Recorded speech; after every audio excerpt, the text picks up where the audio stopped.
Bien sûr, donc Marc Martin, je dirige l'école de la deuxième chance, qui est un centre de formation professionnelle continue, qui s'adresse à des jeunes gens, des jeunes femmes âgées entre 18 et 30 ans, qui n'ont pas de diplôme, qui n'ont pas de qualification et qui globalement rencontrent de grandes difficultés pour s'insérer professionnellement. Moi j'ai quitté le lycée à 18 ans et après je suis allé travailler dans la vie professionnelle, mais je trouvais que du travail en intérim.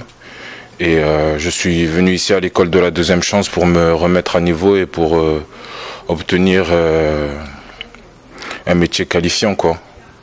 L'école a été créée par le conseil régional. Nous avons ouvert nos portes en janvier 2004.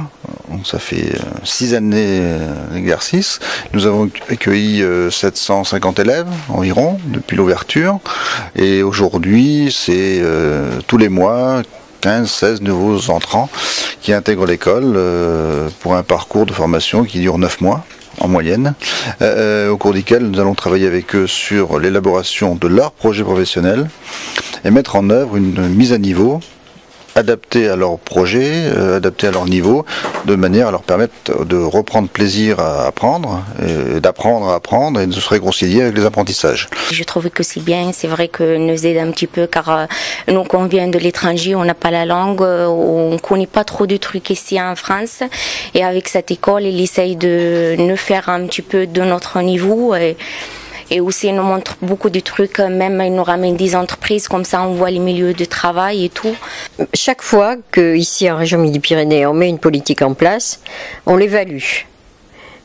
Ça marche ou ça marche pas. Il se trouve que là, les choses sont suffisamment transparentes pour que tout le monde le reconnaisse, que c'est un succès en effet. Eh bien, à partir du moment où c'est un succès, il est décidé, si nous avons la possibilité de le faire, si nous sommes élus au prochain mandat, eh bien, il a été décidé en effet que nous mettrions une antenne de cette école de la deuxième chance dans tous les départements de Midi-Pyrénées. Toujours pour répondre à ce souci d'égalité, là d'égalité entre les territoires. Alors c'est vrai qu'il y a des territoires où les jeunes sont beaucoup plus nombreux en difficulté que dans d'autres territoires, mais il n'y a aucune raison pour que seule Toulouse, alors que c'est une politique régionale, puisse bénéficier de cette politique qui, encore une fois, a donné des résultats tout à fait probants. Très bien, merci Monique Borin. Je vous en prie, merci.